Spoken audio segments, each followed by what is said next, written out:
আসসালামু আলাইকুম। আজকে আমি একটা ঘরোয়া রেমেডি নিয়ে কথা বলবো, যেটা খুশকির জন্য খুবই উপকারী। আমাদের ম্যাক্সিমাম মানুষের মাথাতে খুশকির সমস্যাটা অনেক বেশি, নর্মালি সবার মাথাতেই বেশি হয়ে থাকে। তো এই ভিডিওতে আমি যার মাথায় অ্যাপ্লাই করছি সে হলো আমার হাজব্যান্ড। তো ছেলেদের মাথা আর ওর মাথাতে প্রচুর পরিমাণে খুশকি হয়। আর ছেলেরা নর্মালি বাহিরে বেশি থাকে, নোংরাটা বেশি তাদের মাথায় পড়ে। তো আজকে আমি ঘরোয়া কিছু উপকরণ দিয়ে হাতের কাছে, যেগুলো সবার বাসাতেই নর্মালি থাকে সেইগুলো দিয়ে করছি। মেথি, আমলা, কারি পাতা, মেহেদি গুঁড়ো, নিমের পাতা,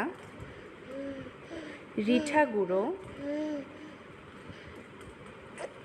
সবগুলোকে আমি অল্প পরিমাণে দিচ্ছি, মানে যার মাথাতে যতটুকু পরিমাণে প্রয়োজন সে অতটুকু নেবেন।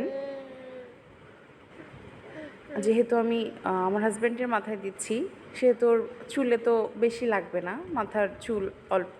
আর যদি মেয়েদের মাথায় দেন, চুল হিসেবে আপনারা সেই পরিমাণে ব্যবহার করবেন। তো আমি একটু একটু করে পানি দিয়ে গুলে নিয়েছি। দুবারে আমি মিশিয়েছি পানিটা। প্রথমে একটুখানি দিয়েছি, দিয়ে তারপরে আর একটুখানি পানি দিয়েছি, দিয়ে আমি ভালোভাবে মিশিয়ে নিয়েছি। ভিডিওতে যে থিকনেসটা আছে আপনারা ওটা দেখলে বুঝতে পারবেন যে ঘনত্বটা কেমন হবে। একদম পানি পানিও হওয়া যাবে না, একদম যে শক্ত সেটাও হওয়া যাবে না, থিকনেসটা এমন হবে।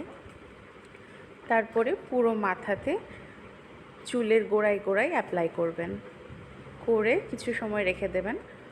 20 মিনিট আধা ঘন্টা রাখলেই হবে।